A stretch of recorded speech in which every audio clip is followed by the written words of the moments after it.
இன்றைய விவாத அரங்கம் நிகழ்ச்சியில் சந்திப்பது மகிழ்ச்சி. இன்றைய விவாத அரங்கம் நிகழ்ச்சியில் இலங்கையில் நடைபெற்ற அதிபர் தேர்தல் முடிவு குறித்துதான் நாம் விவாதம் செய்ய இருக்கிறோம்.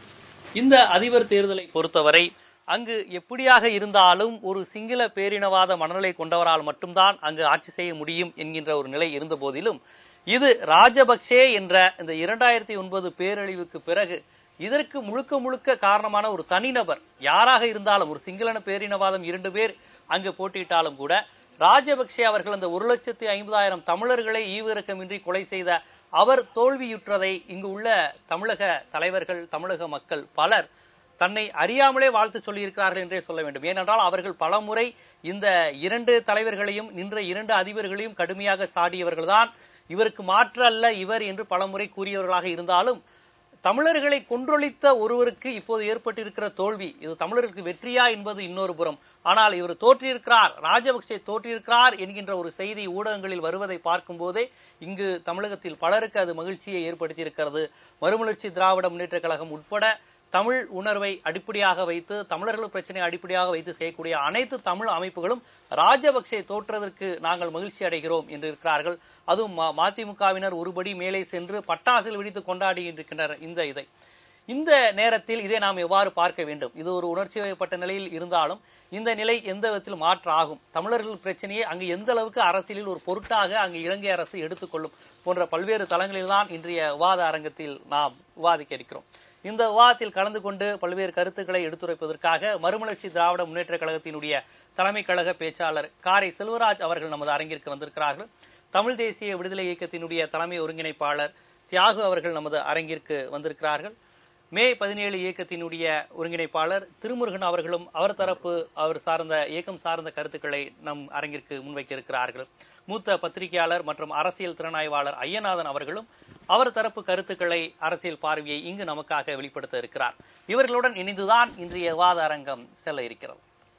சார், உங்களிடம் கேட்கிறேன், நீங்க ஒரு மூத்த அரசியல் பார்வையாளர், பத்திரிகையாளருங்கிற முறையில இப்போ இந்த இதுல மதிமுக உட்பட சில கட்சிகள் கூறியிருப்பது என்னன்னா, இது ஒரு இனத்தை, தமிழ் இனத்தை அழித்ததற்கு கடந்த காலத்தில் அவர்கள் செய்த பாவத்திற்கு எடுத்த தண்டனை அப்படிங்கிற மாதிரி எல்லாம் விஷயங்கள் கொடுத்திருக்காங்க. அதற்கு மக்கள் பதிலளித்திருக்கிறாங்க. ஏன்னா அவங்க எதை குறி வச்சு சொல்றாங்கன்னு உங்களுக்கு கண்டிப்பா தெரியும். தமிழர்கள் பகுதி, இஸ்லாமியர்கள் பகுதி, இந்த பகுதியில் ஒரு வெற்றியை தீர்மானித்திருக்கு அப்படின்னு.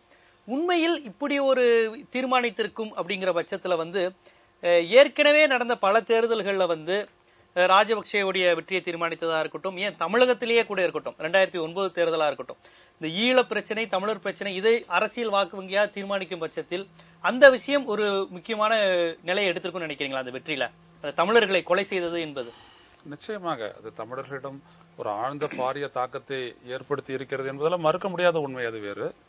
அதனால் அவருக்கு எதிராக வாக்களித்திருக்கின்றார்கள் என்பதும் உண்மை. இது மைத்ரிபால ஸ்ரீசேனா தங்களுடைய பிரச்சனைகளை தீர்ப்பார், தங்களுக்கு நல்வாழ்வை தருவார், தமிழர்களுக்கு சம உரிமையை தருவார், ராணுவத்தை வெளியேற்றுவார், இதையெல்லாம் எதுவும் செய்ய போவதில்லை என்பதெல்லாம் அங்க இருக்கக்கூடிய தமிழர்களுக்கு தெரியும். மைத்ரிபால ஸ்ரீசேனாவும் அதை தெளிவுபடுத்தி இருக்கிறார். நடந்தது என்னவென்றால், அவருக்கு எதிராக ராஜபக்சேயை ஒரு வாய்ப்பு கிடைக்கிறது, தட்ட வேண்டும் என்று நினைத்தார்கள், தட்டிவிட்டார்கள், அவ்வளவுதான். ஆனால் இதனால் என்ன கிடைக்கப் போகிறது என்றால் ஏதும் கிடைக்கப் போவதில்லை, எதுவும் நடக்காது. ஏனென்றால் இந்த மைத்ரிபால ஸ்ரீசேனா என்பவர் இலங்கையினுடைய தமிழர்களினுடைய போராட்ட வரலாறை அறியாதவர்கள் வேண்டுமானால் இதன் மீது நம்பிக்கை பிறக்கலாம். ராஜபக்சேனுடைய மற்றொரு அந்த நாணயத்தின் மறுபக்கம் மைத்ரிபால ஸ்ரீசேனா. அந்த இன அழித்தல் நடக்கும் பொழுது இவர் பாதுகாப்பு அமைச்சர். அதற்கு பெரும்பங்கு நாங்கள் தான் வகிக்கின்றோம், ராணுவமும் பாதுகாப்பு அமைச்சகமும் தான் பெரும்பங்கு வகித்திருக்கின்றோம் என்று சொன்னவர். எந்த நிலையிலும் தமிழர்களினுடைய, அவர் சொல்லுகின்றார், தமிழர்களுடைய பிரச்சனை இந்த தேர்தலில் ஒரு பிரச்சனையே அல்ல என்கின்றார். ராணுவத்தை திரும்ப பெறுவீர்களா? இல்லை, தேச பாதுகாப்பு தான் முக்கியம் என்று கடைசியாக நடந்த அந்த தொலைக்காட்சி நேர்காணலிலும் சொல்லுகின்றார். எனவே இவரிடமிருந்து தமிழர்கள் எதிர்பார்ப்பதற்கும் ஒன்றுமில்லை, அவரால் செய்யவும் முடியாது. எந்தெந்த அரசியல் சக்திகள் ராஜபக்சேயோடு நின்று ராஜபக்சேனுடைய வெற்றியை 2004ஆம் ஆண்டு முதல் தீர்மானிக்கின்றனவோ, ஜாதிக உரிமையா உட்பட, அந்த சிங்கள பௌத்த இனவெறி சக்திகள் அனைத்தும் இப்பொழுது இவரோடும் நின்று கொண்டிருக்கின்றன. எனவே இதனால் எதுவும் நாம் விவாதிக்கின்றோம், அவ்வளவுதான். இதனால் எந்த விதமான மாற்றம் எதுவும் ஏற்படுவதில்லை. ஆனால் அந்த பெருங்குற்றம் இன அழித்தலை போன்ற பெருங்குற்றம் செய்த குற்றவாளிகளின் பட்டியலில் இந்த ஸ்ரீசேனாவும் சேராமல் இருந்தால் அதுதான் ஆச்சரியம். ஏனென்றால் இவர் இந்தியாவிற்கு எதிராக பேசி அரசியலை செய்தவர், ஜனதா விமுக்தி பரமனாவில் இருந்தவர், அந்த புரட்சி செய்து சிறையில் அடைபட்டவர். இப்படிப்பட்ட ஒரு ஆள்தான் அங்கே எல்லா சிங்கள பௌத்த சிங்கள அரசியல் தலைமைகளுக்கும் இருப்பதைப் போல தமிழர்களுக்கு எதிரான ஒரு அரசியல் கடும் போக்காளர்களில் ஒருவர் தான் இந்த மைத்ரிபால சிறிசேனா. எனவே இந்த வெற்றி என்பது தமிழர்களை பொறுத்தவரை இதில் எல்லளவும் மகிழ்ச்சி அடைவதற்கு ஏதுமில்லை. வீழ்த்தி விட்டோம், அதற்கு நாம் காரணியாக இருந்தோம் என்று ஓரளவிற்கு நாம் மகிழலாம், அவ்வளவுதான். தமிழர்கள் மகிழலாம்.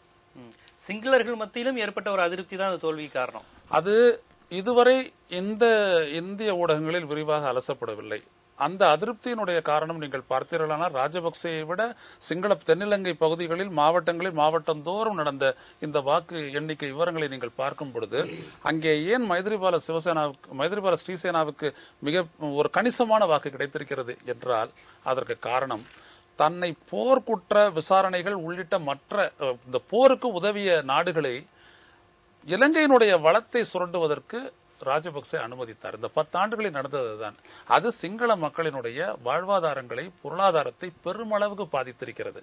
எனவே அந்த பாதிப்பினுடைய பிரதிபலிப்பு இந்த தேர்தலில் பேசப்படாத ஒன்றாக இருக்கின்றது. அது ஒரு உண்மை. அதுதான். ஏனென்றால் ராஜபக்சே எதிர்பார்த்தது தென்னிலங்கையினுடைய வாக்கை வைத்து தான் வென்று விடலாம் என்று நினைத்தார். ஆனால் அது நடக்கவில்லை. அங்கேயும் மைத்ரிபால ஸ்ரீசேனாவிற்கு ஆதரவு வந்தது. கொழும்பு போன்ற முக்கிய அந்த நிர்வாக பகுதிகளில் இருக்கக்கூடிய அந்த புத்திஜீவிகள் பாதிக்கப்பட்டார்கள். இந்த ஒரு அராஜக ஒரு சர்வாதிகார போக்கு, அதிலிருந்து அவர்கள் எப்பொழுதுமே சிங்கள தலைமைகளுக்கு இடையிலான போட்டியில் தமிழர்கள் எப்படி பகடை ஆவார்களோ அதே மாதிரி இந்த முறை ஆகியிருக்கின்றார்கள். ஒரு நிர்ணய சக்தி ஆகியிருக்கின்றார்கள், அவ்வளவுதான். மற்றபடி நீங்கள் பார்த்தீர்களானால் ராஜபக்சேவுக்கு எதிரான அந்த அதிருப்தி என்பது சிங்கள மக்களிடமும் இருந்திருக்கிறது. இந்த தேர்தல் முடிவுகள் வாக்கு எண்ணிக்கையில் அது புலனாகியிருக்கிறது. இல்ல, இதுல இருந்து முக்கியமான விஷயம், இப்ப எப்படினாலும் சிங்களர் தமிழர் அந்த பிரச்சனைங்கிறது இங்க எடுபடல அப்படிங்கிறது ஒரு பக்கம் இருந்தாலுமே மைத்ரிபாலாவுக்கும் ராஜபக்சேவுக்குமான ஒரு போர் இருக்குல்ல, அவங்க 2 பேருக்குள்ளான ஒரு ஈகோ பிரச்சனை கூட வச்சுக்கலாம்ல. அதன் அடிப்படையிலாவது ராஜபக்சேவை அவர்கள் மொழியில் ஒரு போர் குற்றவாளி என்றாவது நடத்தி அந்த குழுவை உள்ள அனுமதித்து இந்த மாதிரியான விஷயங்கள் ஒரு உட்பகை காரணமாகவாது இப்படி தமிழர் நலன் சார்ந்து செய்ய மாட்டாங்க, ஒரு உட்பகை காரணமாவது இப்படி ஒரு விஷயம் நடக்க வாய்ப்பு இருக்கா? இலங்கையினுடைய அரசியல் வரலாற்றில் ராஜபக்சே கூட ஒரு காலகட்டத்தில் மனித உரிமை போராளி. ஆனால் தன்னுடைய வரலாற்றில் இவர் எப்பொழுதும் ஒரு கடும்போக்காளர், எப்பொழுதும் ஒரு இந்தியாவை எதிரி நாடாக கருதுபவர், எப்பொழுதும் தமிழர்களை தட்டி வைக்க வேண்டும் என்கின்ற பௌத்த சிங்கள இனவெறியினுடைய அடையாளம் மைத்ரிபால ஸ்ரீசேனா. எனவே இவர்கள் தேர்தல் அப்பொழுது மென்மையாக தெரிவார்கள். ஆட்சிக்கு வந்தவுடன் தங்களுடைய அந்த உள் திட்டங்களை வெளிப்படுத்துவார்கள்.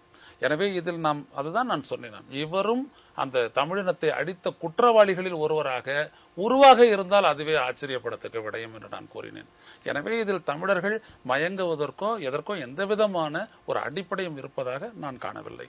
தன்னுடைய அரசியல் எதிரிங்கிற முறையில கூட ராஜபக்சேவை ஒரு போர் குற்றவாளியை நிறுத்த வாய்ப்பு இல்லைங்கிறீங்க? வாய்ப்பில்லை, வாய்ப்பே இல்லை. ஏனென்றால் அதில் இவரும் சிக்குவார். இது மொத்த சிங்களமும் அங்கே இனவெறி கொண்டது. நான் அதுதான் சொல்கின்றேன், மக்கள் வேறு தலைவர்கள் வேறு அல்ல. நான் தமிழர்களை தன்னுடைய நாட்டு மக்களை முழுமையாக அடித்தொழித்து வந்த பிறகு அவர்கள் 56 விழுக்காடு வாக்குகளை அளித்தவர்கள். அதை புரிந்து கொள்ளுங்கள். ஒரு ராஜபக்சே ஒரு அரசியல்வாதியாக மகிந்த சின்றனா என்கின்ற தேர்தல் அறிக்கையை வைத்துவிட்டு வரும்பொழுது அவர் 51 விழுக்காடு, தமிழர்களை அழித்துவிட்டு சென்ற பொழுது 56 விழுக்காடு, 160 இடங்களை பெற்றார், 225 நாடாளுமன்ற இடங்களை கொண்ட இலங்கையில். எனவே அந்த சிங்கள பௌத்த இனவெறி அரசியல் அப்படிங்கிற அந்த உள் நீரோட்டம் இவர்களுக்குள் பொதுவானது.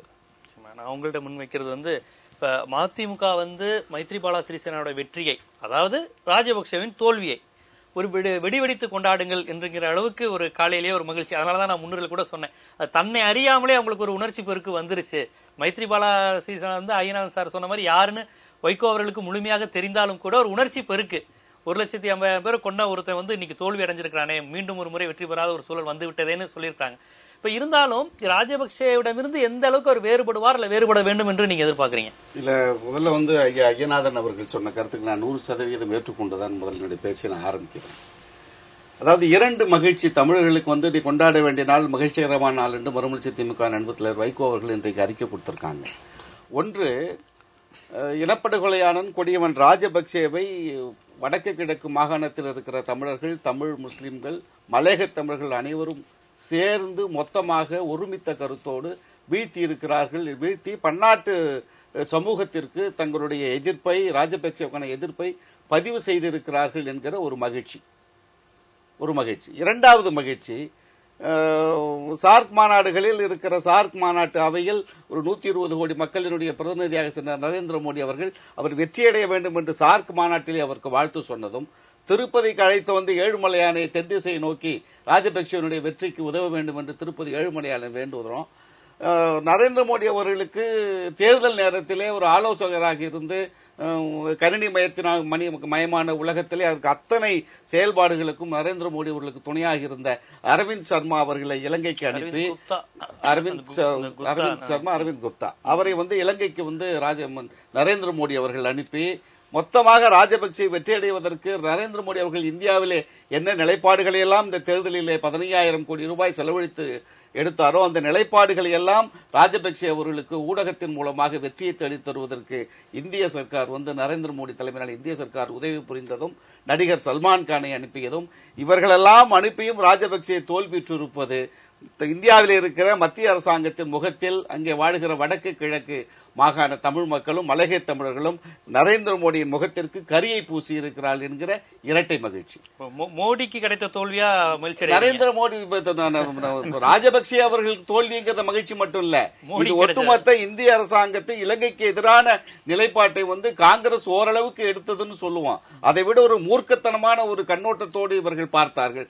இரண்டாவது பாத்தீங்கன்னு சொன்னா ஒரு மகா பாவின்னு கூட சொல்லலாம். சுப்பிரமணிய சாமி பாரத ரத்னா பட்டம் கொடுக்கணும்னு சொன்ன சுப்பிரமணிய சாமியை கண்டிப்பதற்கு தகுதியற்று போனவர்கள், சுப்பிரமணிய சாமியோட பலகை தூக்கி தோல்ல மாட்டிக்கிட்டு போறவங்க சுஷ்மா ஸ்வராஜ் மிகுந்த கவலையோடு இன்றைக்கு இருக்கிற இந்தியாவின் வெளியுறவுத்துறை அமைச்சர் தன் நண்பன் தோற்றுட்டான்னு சொல்லி சுப்பிரமணிய சாமிகிட்ட பேட்டியில கேட்கிறாங்க. வரலாற்றில் தோல்விகள் என்பது புதிதல்ல, அவர் பதிவு பண்ணியிருக்கிறது வரலாற்றில் தோல்விகள் என்பது புதிதல்லன்னு சொல்லிட்டு 2 பேரை ராஜபக்சேயோட குறிப்பிட்டு பேசுறார். ஒன்று வின்சென்ட் சர்ச்சில் மிகப்பெரிய பெரும்பான்மையோடு வெற்றி பெற்று இருந்தவர் அடுத்த தேர்தலில் தோற்றார் என்கிற வரலாறும் உண்டு.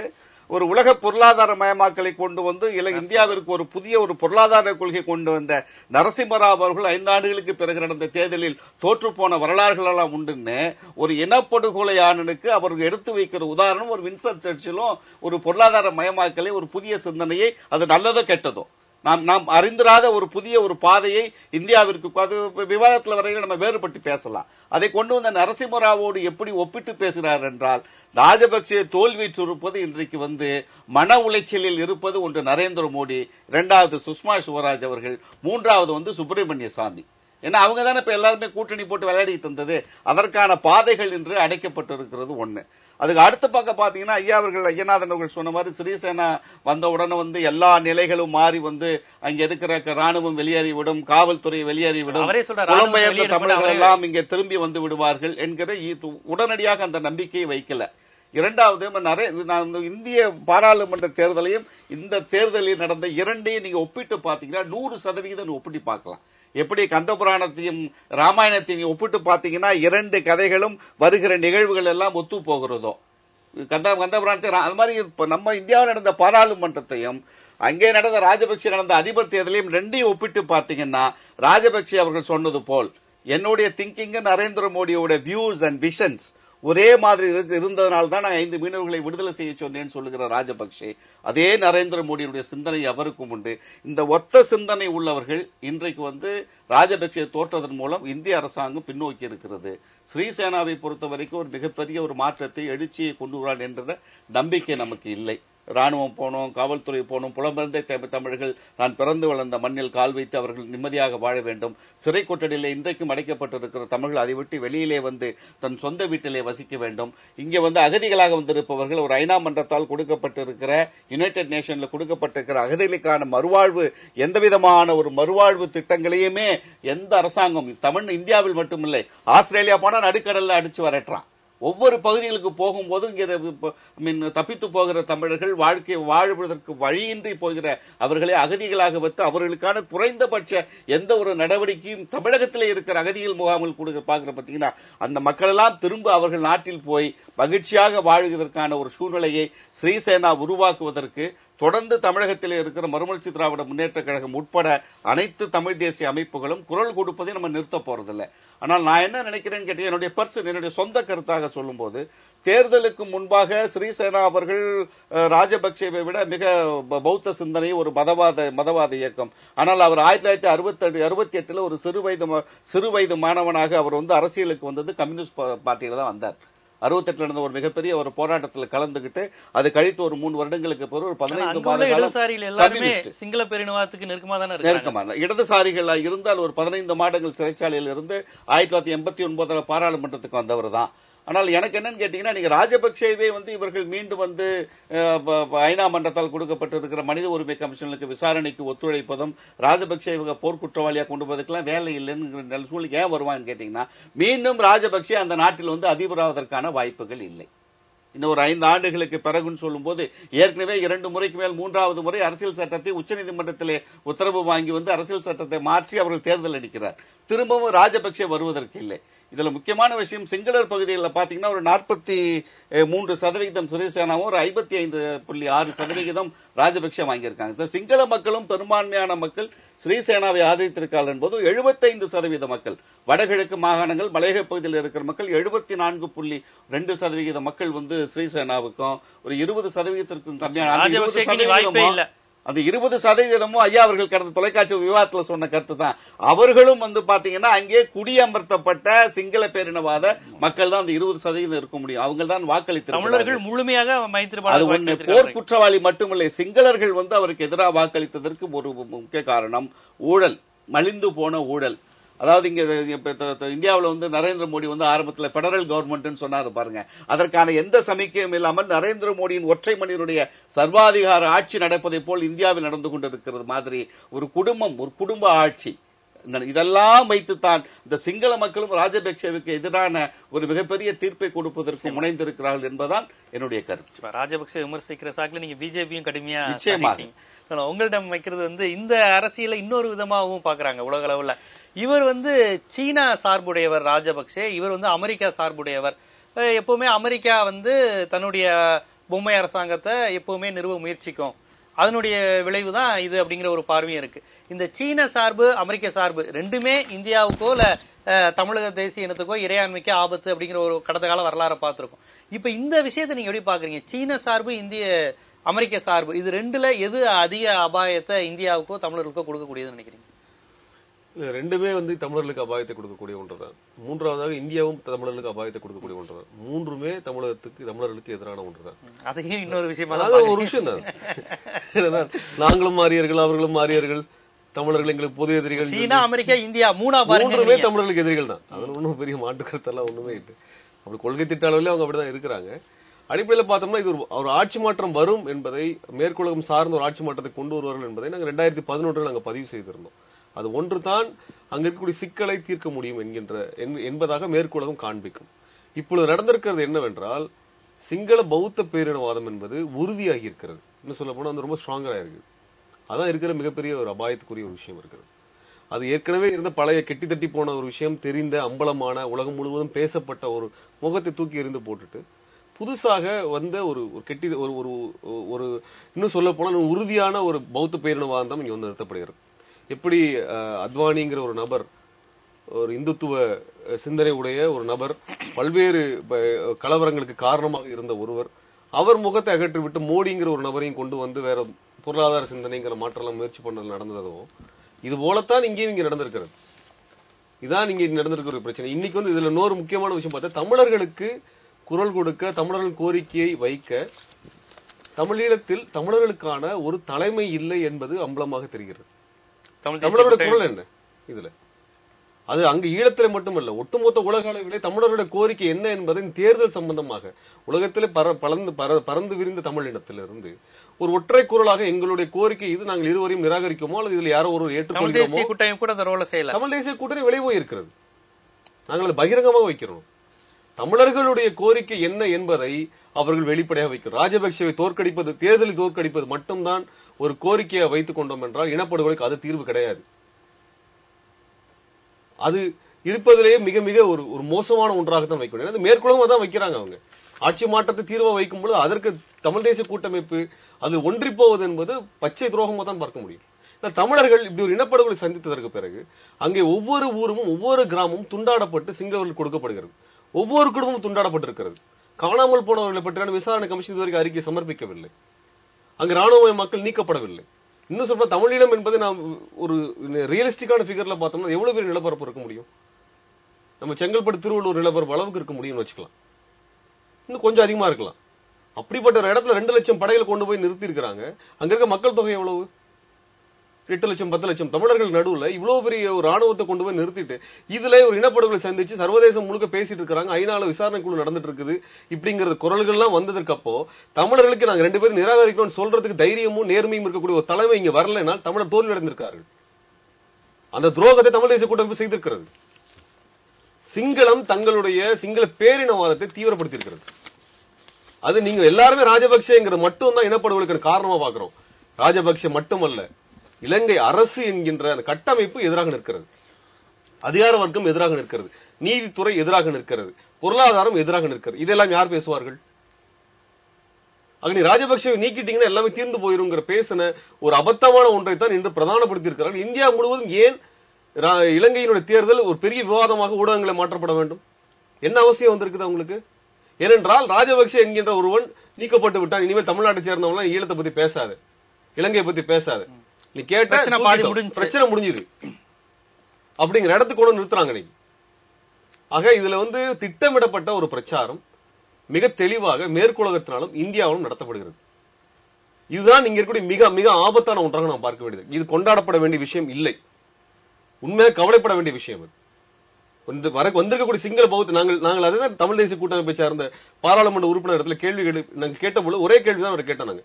உங்களுடைய தேவை என்பது தேர்தல் எண்ணிக்கை முடியும் வரைதான் உங்களுடைய தேவை. இன்னும் சரியாக சொல்லப்பட்டால் வாக்கை தமிழர்கள் பதிவு செய்யும் வரைதான் உங்களுடைய அவசியமும் அதிகாரமும் இருக்கிறது. அதை நீங்க செய்து முடித்ததற்கு பிறகு உங்களுடைய அவசியம் அவர்களுக்கு இல்லை. உங்களுக்காக நீங்க பதில் சொல்லுங்கிற அவசியமே இங்க கிடையாது. அப்படின்னு வந்ததுக்கு அப்புறம் தமிழீழ மக்களும் உங்களுக்கு எதிராக தான் நிற்பார்கள். ஏனென்றால் மைத்திரிபால தமிழர்களுக்கு எதிராக தான் நிற்பார். அந்த சமயத்தில் தமிழீழ மக்கள் நீங்கள் தானே எங்களுக்கு மைத்திரிபால வாக்களியுங்கள் என்று சொன்னீர்களே என்று மக்களிடத்திலும் நீங்கள் அந்நியப்பட்டு போவீர்கள். மைத்திரிபாலாவிடமிருந்து உங்களுக்கு எந்த விதமான மரியாதையும் கிடைக்கப் போவதில்லை. சர்வதேசம் உங்களுக்கு கருவேப்பிலை போல பயன்படுத்திவிட்டு தூக்கி எறிந்துவிடும். என்ன செய்ய போகிறீர்கள்? ஆக மறுபடியும் தமிழீழத்தில் இளைஞர்களினுடைய தலைமையில் ஒரு எழுச்சி, அரசியல் எழுச்சி வந்தால் மட்டும்தான் நேர்மையான அரசியல் நடக்கும். தமிழீழத்தினுடைய கருணாநிதியாக இருக்கக்கூடிய நபர்கள் அங்கிருந்து அப்புறப்படுத்தப்பட வேண்டும், அரசியலில் அப்புறப்படுத்தப்பட வேண்டும். அங்க இருக்கக்கூடிய அந்த தமிழ் தேச கூட்டமைப்பினுடைய தலைவராக இருக்கக்கூடியவர்கள் சுமந்திரனும் சம்பந்தனும் இவர்கள் இருவருமே தமிழீழ கோரிக்கை கைவிடுவர் என்று பகிரங்கமாக அறிவித்தார்கள். எப்பொழுது அறிவித்தார்கள்? வடக்கு மாகாண தேர்தலிலே வெற்றி அடைந்ததற்கு பிறகு அந்த அறிவிப்பு வருகிறது. வடக்கு மாகாண தேர்தலில் எப்படி வெற்றி அடைந்தார்கள்? விடுதலை புலிகளின் பெயரை சொல்லி வெற்றி அடைந்தார்கள். மிக அப்பட்டமான ஒரு துரோகத்தை, சந்தர்ப்பவாதத்தை இந்த கும்பல் செய்திருக்கிறது. இவர்களுக்கு தமிழீழ மக்களிடத்தில் எந்த ஆதரவும் கிடையாது. சம்பந்தன் அவர்களை கடந்த வருடத்திலே யாழ்ப்பாணத்திற்கு சென்ற பொழுது அங்கிருக்க மக்கள் துரத்தினார்கள். அவர் காரில் ஏறி தப்பிச் சென்ற காணொலி வெளியிடப்பட்டிருக்கிறது. காணாமல் போனவர்களை பற்றி இதுவரை சம்பந்தனும் பேசவில்லை, சுமந்திரனும் பேசவில்லை, வடக்கு மாகாண முதலமைச்சராக இருக்கக்கூடியவர் வாய் திறந்து பேசவில்லை. எந்த போராட்டங்களையும் அவர்கள் நடத்தவில்லை. அவர்கள் இந்தியா வாங்கி கொடுத்து விடுமா, அமெரிக்கா வாங்கி கொடுத்து விடுமா, இங்கிலாந்து வாங்கி கொடுத்து விடுமா என்று சொல்லிக் கொண்டிருக்கிறார்கள். இந்த ஆட்சி மாற்றத்தை மேற்குலகம் திட்டமிட்டு மிக அழகாக நடத்தி முடித்திருக்கிறது. இது போன்ற ஆட்சி மாற்றங்களில் ஈடுபட்ட இன்டர்நேஷனல் கிரைசிஸ் குரூப் என்கின்ற அந்த தொண்டு நிறுவனம் இதற்கான ஆவணத்தை வெளியிட்டிருக்கிறாங்க. அவன் தான் எகிப்துல ஆட்சி மாற்றத்தை கொண்டு வந்தா, துனிஷியா ஆட்சி மாற்றத்தை கொண்டு வந்தா, இங்க எப்படிப்பட்ட ஆட்சி, அமெரிக்காவுடைய பொம்மை அரசை உருவாக்குற வேலை அதான் நடந்திருக்கிறது. அவன் இங்க மைத்ரிபாலா என்கின்ற நபர் இந்தியாவிற்கு சாதகமாக இருக்க போவதில்லை. ஆனால் இந்தியா முதலில் விளையாட்டு செய்திருக்கிறார்கள். அவர் அமெரிக்காவிற்கு சாதகமாக இருக்க போகிறார். அதுதான் இந்தியாவிற்கு பிரச்சனை. எந்த சிங்கள தலைவருமே சீனா சார்போ அமெரிக்க சார்போ அல்லது மேற்குலக சார்போ இருப்பார்கள். ஆனால் ஒரு பொழுதிலுமே இந்திய சார்புடைய தலைவர் ஒருவர் கிடையாது. அவர்களுடைய வரலாற்றிலேயே கிடையாது. இப்பொழுது மோடிக்கும் இவர்களுக்கும் இருக்கக்கூடிய முரணாக இருக்கிறதா, அல்லது இருவரும் சேர்ந்து நின்று தமிழர்களுடைய பாதுகாப்பை, இந்தியாவினுடைய இறையாண்மை விற்கப் போகிறார்கள் என்பதுதான் முக்கியம். ஏற்கனவே பாரதிய ஜனதா என்பது இந்தியாவினுடைய ஒட்டுமொத்த பாதுகாப்பையும் விற்ற ஒரு கட்சி. அது தேசப்பற்றாளர் கட்சி கிடையாது. இந்தியாவை காட்டிக் கொடுத்த கட்சி. இல்ல பாதுகாப்பு துறையில இவ்வளவு தூரம் அந்நிய முதலீடு அனுமதித்திருக்க ஒரு கட்சி. ஏனென்றால் எந்த சந்தையிலுமே தொலைத்தொடர்புல நீங்க அந்நிய முதலீடு அனுமதிக்கிறீங்க, தொலைத்தொடர்பு அனைத்து மக்களுக்கும் வர வேண்டும், சந்தை விரிவாக அறிகிறது. ஆயுதத்துல கொண்டு பாதுகாப்பு துறையில கொண்டு முதலீடு பண்றேன்னா சண்டையை விரிவுபடுத்துறேன்னு அர்த்தம். சண்டை மற்ற நாடுகளுக்கு இந்தியா ஏற்றுமதி செய்ய போகிறதா? இல்லை, சண்டை இந்தியாவுக்குள் நடக்க போகிறது. இந்தியாவுக்கு நடக்க போகக்கூடிய ஆயுத சண்டைகளுக்கு ஆயுதங்களை தயாரித்து விற்பதற்காக சந்தையை திறந்து வைத்திருக்கிறார்கள் பாரதிய ஜனதா கட்சியினர். அதுதான் இப்பொழுது இருக்கக்கூடிய பிரச்சனை. நான் உங்களிடம் முன்வைப்பது காரை செல்வராஜ் கூட சொன்னார். ஐயனான் சார் சொல்லும் போது சொன்னாரு, மனித உரிமை அமைப்புல இருந்து வந்தவர் ராஜபக்சே அப்படின்னு. ராஜபக்சே எப்பேற்பட்டவரும் இன்னைக்கு சர்வதேச அளவில் மனித உரிமை அமைப்புகள், உண்மையான மனித உரிமை அமைப்புகளுக்கு அவர் யாருன்னு தெரியுது. அதேபோல இப்போ மைத்ரிபாலா யாருன்னா ஆரம்ப கால இடதுசாரி சிந்தனையாளர் அமைப்புல இருந்தவர். 89க்கு அப்புறம் தான் இந்த மைய நீரோட்ட அரசியல் வராருங்கிறத காரை செல்வராஜ் அவர்கள் பதிவு செஞ்சாங்க. இலங்கையில் இருக்கக்கூடிய மனித உரிமை அமைப்புகளும் இடதுசாரி சிந்தனையாளர்களும் கூட சிங்கள பேரினவாதத்துக்கு பலியாவதற்கான ஒரு சூழல் என்ன? இப்படி ஒரு தேசம் இருக்க முடியுமா? குறைந்தபட்சம் இடதுசாரிகளாவது தேசம் கடந்து சிந்திப்பவர்கள் தானே இடதுசாரிகள், தேசம் இனம் மொழி கடந்து. அங்க இருக்கிறவர்கள் ஏன் அப்படி தொடர்ந்து அப்படி இருக்கிறாங்க? இடதுசாரிகளாக இருந்தார் கொல்வின் டி சில்வா தான் 72ஆம் வருடத்திய பேரினவாத அரசமைப்பை வரைந்தவர். அவர்தான் இரண்டு மொழிகள் என்றால் ஒரு நாடாக இருக்கலாம், ஒரு மொழிதான் ஆதிக்கம் செலுத்தும் என்றால் 2 நாடாக பிரிந்துவிடும் என்று சொன்னவர். ஆனால் அவர் எழுதிய அந்த அரசமைப்பு, அவர் வரைந்த அரசமைப்பு சிங்களம் மட்டும்தான் ஆட்சி மொழி என்று எழுதியது. இதுதான் இடதுசாரிகளுடையது. ஏற்கனவே இவங்க பண்டாரநாயக்கா இதை கொண்டு வருகிற பொழுது, சினிமா பண்டாரநாயக்கா டொமினியனை குடியரசாக மாற்றி சிலோன் என்கிற பெயரை ஸ்ரீலங்காவாக மாற்றும் போது அவருடைய கூட்டணியில் இருந்தவர்கள் இடதுசாரிகள். என்எம் பெரேரா இருந்தார், பீட்டர் கெனமேன் இருந்தார். ஒரு கட்டத்தில் அவர்களுக்குள் சண்டை வந்து பீட்டர் கெனமேன் வெளியேறுகிற போது பிரஷ்னேவ் ருஷ்யாவிலிருந்து அவர் கட்டளையிட்டார், நீங்கள் வெளியேறக்கூடாது, அதில் தான் இருக்கணும் என்று கட்டளையிட்டார். ஏன்னா அவர்களுக்கு அவருடைய அயலுறவு கொள்கை நலன்தான் முக்கியமே தவிர அந்த நாட்டு மக்களுடைய விடுதலை மற்றதெல்லாம் முக்கியம் கிடையாது. சிங்கள பேரினவாதத்தை அவர்கள் ஏற்றுக்கொண்டுதான் இருந்தார்கள். சிங்கள பேரினவாத அரசமைப்பை உருவாக்கியதில் இடதுசாரிகளுக்கு ஒரு மிக முக்கியமான பங்கு உண்டு. 78 ஜெயவர்தனா அவருடைய அரசமைப்பை உருவாக்குறார். பார்லிமெண்ட் ஆட்சி முறை, பிரதமர் ஆட்சி முறையை அவர் அதிபர் ஆட்சி முறையாக மாற்றுகிறார். இந்த தேர்தலை முக்கியமா நிற்கிற பிரச்சனை அதிபர் ஆட்சி முறையா பிரதமர் ஆட்சி முறையான ஒரு பெரிய சர்ச்சை பண்ணாங்க. சம்பந்தன் எதை பற்றியும் தமிழர்களுடைய பிரச்சனைகளை பற்றியே பேசவில்லை. தமிழ் தேசிய கூட்டமைப்பு என்று பெயர் வைத்துக் கொண்டு தமிழர்களுடைய நிலப்பரிப்பு பற்றி பேசவில்லை, இனப்படுகொலைக்கான தமிழர்களுக்கான நீதி பற்றி பேசவில்லை, சிங்கள குடியேற்றங்கள் பற்றி பேசவில்லை, பண்பாட்டு படையெடுப்பு பற்றி பேசவில்லை, தமிழ் நிலங்களை பாதுகாப்பது பற்றி பேசவில்லை, ஒப்புக்கு உருவாக்கப்பட்டிருக்கிற உதவாக்கரை மாகாண சபைக்கான அதிகாரங்களை பற்றி பேசவில்லை. விக்னேஸ்வரனால் சந்திரஸ்ரீ ஆளுநராக இருக்கிறதாவது ஏற்று பேசினார். இவர் அதெல்லாம் எதுவுமே இல்லை. அது சென்னைக்கு வந்துதானே அவர் பேசினார். ஆமா, இன்னும் வெளிப்படையாக அங்கே கொழுமொழியும் பேசியிருக்கார். வெளிப்படையாக சம்பந்தம் நேற்று ஒரு விவாதத்தில் தொலைபேசியில் அழைத்து கேட்கும்போது சொல்றாரு, தமிழர் பிரச்சனை ஏற்கனவே தெரிஞ்சதுதான், அது எதையுமே இப்ப பேச வேண்டிய தேவையில்லை. இதே பதில சொல்றார். தமிழர் பிரச்சனை எல்லாருக்கும் தெரியுமா? மைத்ரிபாலாவுக்கு சின்ன நெருக்கடி. இது இலங்கை ஒட்டுமொத்த இலங்கையினுடைய பிரச்சனைகளை ஒட்டி, இது இலங்கை அரசியல்ல அரிச்சுவடி பாடம் தெரிஞ்சவங்க கூட இப்படி சொல்ல மாட்டாங்க. இலங்கையினுடைய அரசியல் முடிவுகள் எல்லாமே எப்படி எடுக்கப்படுகிறது என்றால், அது 2 மொழி பேசும் 2 தேசிய இனங்களை கொண்ட ஒரு தீவு நாடு. சிங்களர்கள் ஆதரிப்பதை தமிழர்கள் ஆதரிக்க முடியாது, தமிழர்கள் ஆதரிப்பதை சிங்களர்கள் ஆதரிக்க முடியாது. இது வெறும் இனவெறியர்கள் ஒரு சில தலைவர்களுடைய பிரச்சனை அல்ல. நான் தனி மனிதர்களை பற்றி பேச வேண்டாம். யாருக்கு 2 கொம்பு முளைச்சிருக்கு, யாருக்கு நீட்ட நீட்ட பல்லா இருக்கு அப்படின்னு பார்க்க வேண்டாம். ஒரு கொள்கையின் ஆளுருவங்கள் இவர்கள். பேரினவாத கொள்கையினுடைய ஆளுருவம் ராஜபக்சே. அதனால்தான் ஒரு காலத்தில் நிமெல்கா பெர்னாண்டோவோடு சேர்ந்து ஜேவிபி இளைஞர்களை கொலை செய்வதை எதிர்த்து ஜெனீவாவில் ஆர்ப்பாட்டம் பண்ணிய ராஜபக்சே நிமெல்கா இங்க வந்து சொன்னாங்க. அவர் இன்னைக்கு தமிழ் இளைஞர்களை மட்டுமல்ல, அவங்களை படுகொலை செய்யக்கூடிய ஒருத்தராக அவர் மாறி போனார். அதே போல நீங்க இப்ப மைத்ரிபாலாவை பற்றி சொன்னதும் இதெல்லாம் பொருட்டே இல்லை. தனி நபர்களை பற்றிய பிரச்சனை அல்ல. இது தெளிவாக ஒரு அமைப்பு, அந்த அமைப்பை பாதுகாக்கிற கொள்கை. இந்த அடிப்படையில் பார்க்கிற பொழுது இந்த நிகழ்ச்சி இருக்கு பாருங்க. இப்ப தமிழ் தேசிய கூட்டமைப்பினர் இந்த முடிவை ஆதரிக்கக்கூடிய தமிழ் தேசிய கூட்டமைப்பினர் தெளிவா ஒன்று செய்திருக்க முடியும். அவர்கள் சொல்லுவதில் அவர்கள் உண்மையிலேயே நேர்மையாக இருப்பார்கள். ஆனால் வடக்கு மாகாண சபை தேர்தலின் போது அவங்க புலிகளை பற்றி பேசியது மட்டுமல்ல, தாயகம், தேசியம், தன்னாட்சி என்று முழக்கமெல்லாம் வச்சுதான் தேர்தல் நிற்கிறாங்க. அதுக்கும் தேர்தலுக்கும் என்ன தொடர்பு என்பது தனி செய்தி. இப்ப அனந்தி சசிதரன் அதைத்தான் சுட்டி காட்டுறாங்க. தாயகம், தேசியம், தன்னாட்சி என்று கோரி தேர்தலில் வாக்கு பெற்றுவிட்டு இப்ப அந்த முழக்கங்களை எல்லாம் கைவிட்டு விட்டு இலங்கை அரசாங்கத்தில் மாற்றம் கொண்டு வர வேண்டும் என்று என்னால் கேட்க முடியாது என்று அவங்க சொன்னாங்க. மரபுள்ள சச்சிதானந்தன் சொல்றார், சிவகரன் சொல்றார், எவ்வளவு பேர் அப்படி சொல்லக்கூடியவர்கள் அங்க இருக்கிறாங்க. அப்படி வரும்போது இந்த தேர்தலையே ஒட்டுமொத்த இலங்கை பிரச்சனையாக அவங்க பார்த்தாங்க. இப்ப நீங்க உண்மையிலேயே மக்கள் அப்படி பார்த்திருக்கிறாங்களா? நீங்க தேர்தல் வாக்குப்பதிவு வீதங்களை பார்த்தீர்கள் என்றால் தமிழ் பகுதிகள், இஸ்லாமிய பகுதி உட்பட முழுக்க முழுக்க மைத்ரிபாலாவுக்கு ஆதரவாக வாக்களித்திருக்கிறார்கள்.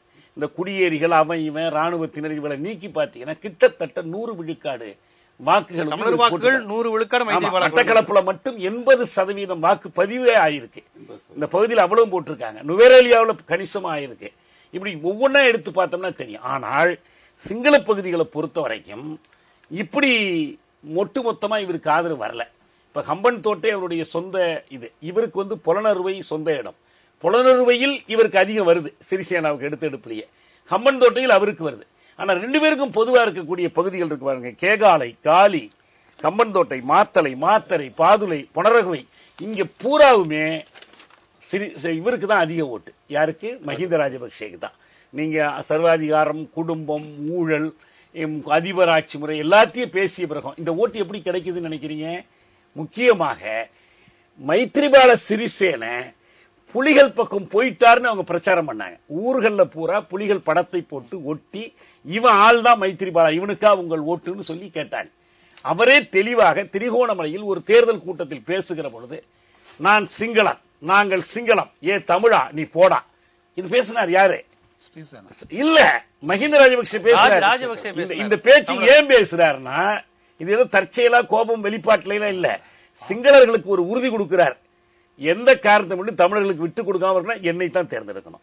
நீங்க மைத்திரிபாலா விட்டீங்கன்னா சம்பந்தம் சொல்றதை கேட்பாரு, அவர் சொல்றதை கேட்பாரு, இவர் சொல்றது கேட்பாரு, ஒரு இம்மி அளவாவது அவங்களுக்கு விட்டு கொடுத்துருவார். எனவே அவரை தோற்கடிக்கணும். இந்த முழக்கம் எடுபட்ட காரணத்தினால்தான் இந்த சிங்கள பகுதிகளில் அவரால் ஒரு பாதி அளவுக்கு வெற்றியை பெற முடிஞ்சிருக்கு. ஆனா அதையெல்லாம் ஈடு கொடுத்து அதற்கு மேலேயும் அதிகமாக தமிழ் மக்கள் போட்ட காரணத்தினால அது வந்து ஒரு தோற்றத்திற்கு அது மஹிந்தவுக்கான எதிர்ப்புன்னு நம்ம எடுத்துக்கலாம். ஆனால் அது இனக்கொலைக்கான எதிர்ப்பு, இனக்கொலைக்கு துணை நின்ற மன்மோகன் சிங்குக்கான எதிர்ப்பு, நரேந்திர மோடிக்கான எதிர்ப்பு, துணை நின்ற வல்லாதிக்க நாடுகளுக்கான எதிர்ப்பு எல்லாமே அதுக்குள்ள அடங்கியிருக்கு. ஆனால் இந்த எதிர்ப்பு உணர்ச்சியை தமிழ் தேசிய கூட்டமைப்பு ஒழுங்கா பயன்படுத்திக் கொள்வதாக இருந்தால் ஒன்று அவங்க செஞ்சிருக்கலாம். அவங்க ஒரு தேர்தல் வழிமுறையில் இருக்கிறாங்க, நாங்க எப்படி தனிநாடு கேட்க முடியுங்கிறாங்க. சரி, 2004 புலிகள் ஆட்சியில் புலிகளுடைய கட்டுப்பாட்டில் இருக்கும்போது தேர்தல் நிற்கும் போது கூட தனிநாடு கேட்டு நிக்கல. ஏன்னா 76 வட்டுக்கோட்டை தீர்மானம், 77 பொது தேர்தல் முடிவுக்கு பிறகு ஜெயவர்தனா அரசமைப்பு சட்டத்தினுடைய 6வது திருத்தத்தை கொண்டு வந்து தனிநாடு கேட்பவர்கள் தேர்தலில் நிற்க முடியாதுங்கிற நிலைமையை கொண்டு வந்துட்டார். சரி, தேர்தல் நிற்கும் போது கேட்க முடியாது. ஆனா என்னைக்கு நாம கேட்கிறோம்னா, தனிநாடு கேட்க முடியாதுன்னு கொண்டு வரப்பட்ட 6வது திருத்தத்தை எதிர்ப்பதற்கு உங்களுக்கு என்ன சங்கடம்? தனிநாடு ஒண்ணு வீம்புக்கு கேட்கலையே. நீங்க 72 தேர்தலில் கூட தனிநாடு கேட்கல. செல்வா தனிநாடு கேட்பதை பொறுப்பற்ற தன்மைன்னு சொன்னார் நவரத்னம் சொல்லும் போது. இவ்வளவு அனுபவத்திற்கு பிறகுதான் 48 76 வரைக்கும் கிடைத்த அனுபவங்களை தொகுத்துதான் 77 வட்டுக்கோட்டை, அந்த வட்டுக்கோட்டை தீர்மான மேடையில் உட்கார்ந்திருந்தவர் இந்த சம்பந்தன், அதே மேடையில் இருந்தவர் இந்த மாவை சேனாதிராஜா, இளைஞரணி தலைவராக இருந்தவர். இன்னைக்கு எந்த காரணத்தை மட்டும் கைவிட்டு இருக்கிறாங்க? சம்பந்தன் தெளிவா சொல்றாரு, இதெல்லாம் பேச வேண்டாம், நம்ம 72க்கு திரும்பி போயிடுவோம். அப்ப ஒன்றுபட்ட இலங்கைக்குள்ளதான தீர்வு நாங்க கேட்டோம், அப்ப ஒண்ணு நாங்க தனிநாடெல்லாம் கேட்கலையே. அப்ப நீங்க 76 வட்டுக்கோட்டையை மறந்துடுங்க, 77 தேர்தலை மறந்துடணும், ஜெயவர்தனா காலத்திய 10 ஆண்டு ஆட்சியினுடைய கொடுமைகளை மறந்துடணும், 83ஆம் ஆண்டு வெளிக்கடை சிறைப்படுகொலை மறந்துடணும், கருப்பு யூலையை மறந்துடணும், எல்லாத்தையும் மறந்துடணும், 87 இந்திய படையெடுப்பை மறந்துடணும், அதே போல 2004 தேர்தலை மறந்துடணும், 2002 புரிந்துணர்வு உடன்படிக்கையை மறந்துடணும், 2009 முள்ளிவாய்க்காலையும் மறந்துடணும். இதுதான் சம்பந்தனுடைய நிலைப்பாடு. இதெல்லாம் மறந்துட்டதுனால அவங்க என்ன பண்ணலாம்னா, ஒரு தேர்தல் கட்சியாக அவங்க இருக்கிறாங்கன்னு சொன்னா அவங்க ஒன்னும் புரட்சி செய்ய வேணாம், விடுதலை போராட்டம் நடத்த வேணாம். குறைந்தது என்ன செஞ்சிருக்கலாம், தமிழர் உணர்வுகள் வெளிப்படக்கூடியது எப்படி 2004 அப்படி செஞ்சாங்களோ அது போல அவங்க ஒரு வேட்பாளரை நிறுத்தி இருக்கலாமே. வெற்றி பெறணும் தோற்கணுங்கிற அவசியம் என்ன இருக்கு? ஒரு ஸ்ரீதுங்க ஜெயசூர்யான்னு ஒரு சிங்களர் நிக்கிறாரு, நாங்க தமிழர்களின் சுயநிலை உரிமையை ஆதரிக்கிறோம்னு சொல்றாரு. சென்னைக்கு வந்தார், நம்ம ஒரு உரையாடலே அவரோட எல்லாம் நடத்தணும்.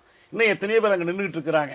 அது மாதிரி நீங்க ஒரு வேட்பாளரை நிறுத்தி தமிழர்களிடம் போய் நம்முடைய எதிர்ப்பு இந்த இனக்கொலைக்கான எதிர்ப்பு என்றால் நம்மால் மஹிந்தவையும் ஆதரிக்க முடியாது, மைத்திரியையும் ஆதரிக்க முடியாது, நீங்கள் தமிழ் உணர்வோடு தமிழர் என்ற உணர்வோடு தமிழ் வேட்பாளருக்கு வாக்களியுங்கள்னு சொல்லி இதே மைத்திரிபாலாவுக்கு போயிருக்கிற அந்த வாக்குகளை தமிழ் வேட்பாளருக்கான வாக்குகளாக மாற்றி எங்களுடைய உடனடி கோரிக்கை அடிப்படை கோரிக்கைகள் இந்த இரண்டுக்குமான ஆதரவு இது என்று உலகத்தில் நீங்க காட்டலாம்ல.